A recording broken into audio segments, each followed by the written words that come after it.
Hello friends, Curably Crafty Orm is back. My last video I showed you guys a spear gun that I was really pretty proud of because I'm a huge failure when it comes to making crossbows, so I was not expecting my spear gun to actually work as well as it did. The thing was totally ready to fish with, as accurate as could be, as powerful as I needed. Turns out in my area it is not legal to fish with it, so I am only using it for recreational shooting from here on out. It's going to be a pretty and tasteful little wall hanger. But I was absolutely in love with the project, so now I'm hooked, and now I'm going through a spear guns phase. What I ended up doing though was I had another piece that I've showed you guys in a previous video. It's called Monarch. It's this big, heavy dwarven crossbow that's meant to be mounted and like on like a chariot or something, and it operates on a spring system. And it was just, I wasn't happy with the results either way. It was either way too powerful or way too weak, and took way too much work to load and reload. But all of its firing mechanisms and stuff were pretty cool and pretty sound. So I kept all the pieces to it, hoping maybe I can workshop Monarch 2.0. But some of the stuff that I pulled off of it, I used to make a Dwarven spear gun. So I wanted to play around and see if I could do something cool like that. So the Dwarven spear gun that I've made is a little bit shorter and a little bit more compact than my original spear gun, which, for all intents and purposes, the metal or the wooden one that I made is a human design. It'd be my human fishing gun. That one also has like a stock on it and stuff, and has much more of a rifle feel, but it's made almost entirely of wood and aluminum and a lot of yarn. This one is all metal and plastic. It's a Dwarven piece, and it's shorter and more snub-nosy looking intentionally, because you know, if a dwarf is going to carry a spear gun for anything, it's going to be going down a mine shaft. You're through some dwarven tunnels of some sort. And I'm assuming what they'd be shooting at is goblins, so they'd have to be pretty quick about it. So it's a little bit more compact, but it's definitely a little bit heavier. And this is my baby.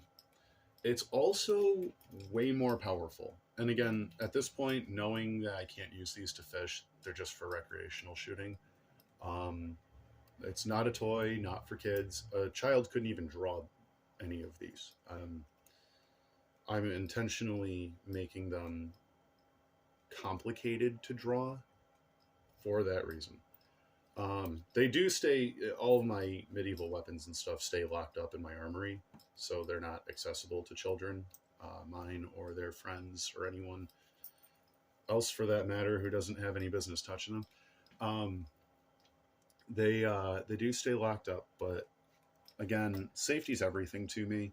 I am also, I guess I'd say, like, lawful neutral. You know, I'm not really against the law. I'm not about breaking the law in any way, shape, or form. I try to do my best to live within it to the best of my knowledge or ability. But you know, you still got to have some fun. And recreational shooting is harmless. I grew up in a house where I was properly educated on gun safety growing up, starting at an early enough age, and we never had an issue. And we did plenty of recreational shooting, and nobody got hurt, and everyone was careful, and that's how it should be. I think we should take away guns. I think we should add education. That's my stance on it. The more you know, right? So the and that's not to say I don't agree with regulating guns tremendously. I'm pretty cool with getting, you know, fully automatic assault rifles out of the hands of civilians, but dude, leave my hunting gear alone. You know, I'm not doing anything wrong. Don't tread on me. So this is my Dwarven spear gun, and what makes it complicated to draw back is that it operates on these springs, which were the springs from that futon that I used to make the crossbow. But you'll notice there's this little bit of red bungee cord here that was too short to really use for anything else. I was kind of saving it for something like this. When you draw back, you got to kind of put a little bit of pressure on the springs first and draw those out, and then stretch the bungee cord out to get the line length you need. And as you can see, the amount of force I'm putting into this, it definitely takes some doing. So I got it all lined up. You'll see there's a plastic barrel here. There's aluminum guide rail here, which keeps the line from bouncing up and over the bolt, and it also puts tension on the bolt and this little pan here that I put that electrical tape on just to give it a better surface to sit on. See, it's just like a little lip there. As long as the bolt is sitting just over that lip, everything will be fine. The grip here is a window scraper because my truck was from out of state, so I had to adjust some issues with the window tint. And it was really cheap and did not hold up very well. So got to be part of my my build a weapons setup. And then, yeah, just this metal torque bar with this big chunk of plastic. This actually came off of a vacuum cleaner. I spray painted it and used it for making like one of those toy Wookiee crossbows, the bowcaster, I think it's called. I got a long way to go to get caught up on Star Wars with the real fans, so bear with me. But but it was a really fun, cool project. Inside of there is this big ass socket that's JB welded into there. None of this is coming apart, and just like with the Dwarven crossbow, when you lift up on this piece, it straightens this whole thing out and eliminates this corner, which sets the line free, and off you go. Now, I can't use a bolt with a tip on it for this one because this thing is, honestly, I could go hunting with this. I'll put it that way. What I'm probably going to end up doing with this is putting a longer, getting a fresh new bungee cord and putting a longer one on there so it doesn't have as much drawback, and then just playing with the length until I've got it at a safer, you know, just launch it across a yard into some hay bales kind of power.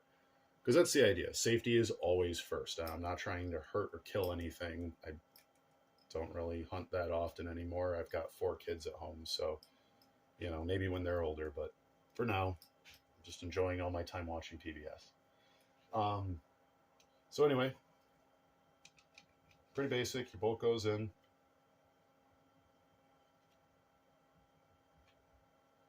You want it kind of lined up with that lip there with just a little bit of overhang, just because if the line hits that lip first, what'll end up happening, that little bump at the end of that pan that the arrow, that the bolt sits on, if it hits that first, it will bounce up and over the bolt even with this, because there's so much pressure. It just, and this is aluminum, this just, it doesn't offer enough resistance for all that. That's right, I gotta shoot left-handed for you guys. So I'm going to get nice and close here so you can see it all in action. I don't have the best shooting angle because I'm going to try not to like kill my cats or break anything and get beat up by my fiance. But so we're going to shoot down my stairwell again because it seems to be a good spot. And with that, with the bolt on the pan, you can aim this thing down or wherever you need to. There's just enough tension on there that bolt's not going anywhere. But it's such a small surface area that it releases super easy. So if you're into DIY projects, or DIY projects, sorry, it's no, DIY, I said it right the first time. I need more coffee.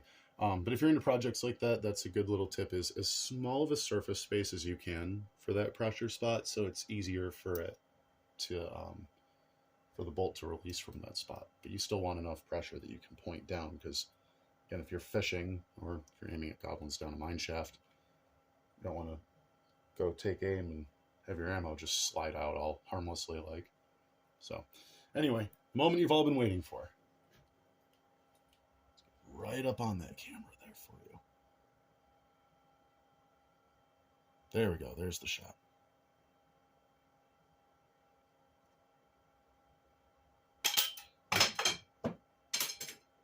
Wow, that screwed up and it still went really far. So, little context to that. So there's my stairwell right there. And that's like, let's see, from me to here, it's probably about 13 or 14 yards away. So it's not a super great distance. It's not like I'm going to shoot a whole football field with this thing, but a good 13, 14 yards away. So, because that does go down the whole length of stairs, and then there's a back wall there, like way at the end of that drop. And then it turns around and goes to the door, down some more stairs. But that, from here to there, I'm not really as concerned with the distance as I am with the amount of time it took to travel that distance. Oh, that was gross. Spiders. Yeah, it's that time of year. So the amount of time it took to go from here to there, and I heard the line catch on something. I'm gonna have to watch the video again, see if I can't slow it down and figure out what actually happened. And feel free to investigate yourselves. But when I felt it catch for a second before it really released, and it still went pretty fast. But when it released, I saw it firsthand. It knocked the bolt off course a little bit, so when it came out of the barrel, it was tilted, but it was still going the direction it was supposed to be going, instead of flying straight. So, good amount of force. I'm going to have to figure out what happened there, tweak it a little bit, get better control over it. Also, what I was firing was just a plastic dowel, or a wooden dowel with no plastic tip on it yet. A lot of resistance to that. Those almost never fly straight unless you did something outstandingly amazing to your work, or unless you just made a bow, because those actually, yeah. So this is my Dwarven spear gun. I'm gonna figure out how to tweak the accuracy on it a little bit there. Maybe launch a flat dowel straight, but it's yeah, it's a lot of fun to make. I'm really excited to keep cranking some of these out. I'm gonna do an orcish one and an elfish one. Not that elves would really use spear guns, but yeah, whatever. Just to give it a try. I will probably put up an update video for this too, after I figure out what went wrong back here, because it definitely caught on something and I'm not sure what. But anyway, thank you all for indulging me. Like always, your like ratings are appreciated, but even more so are your opinions, so feel free to leave comments in the comment section down below. I look forward to hearing from you guys some more. The feedback I've been getting has been outstanding. I've been getting a lot of good ideas and a lot of good input from a lot of you. The other thing I wanted to mention is that when you're making these, any do-it-yourself stuff, and you're watching other YouTubers, really pay attention to the material they're using, because some of them are just for video's sake. There's a lot of really good slingshots out there that use those rubber, the elastic tubes and stuff.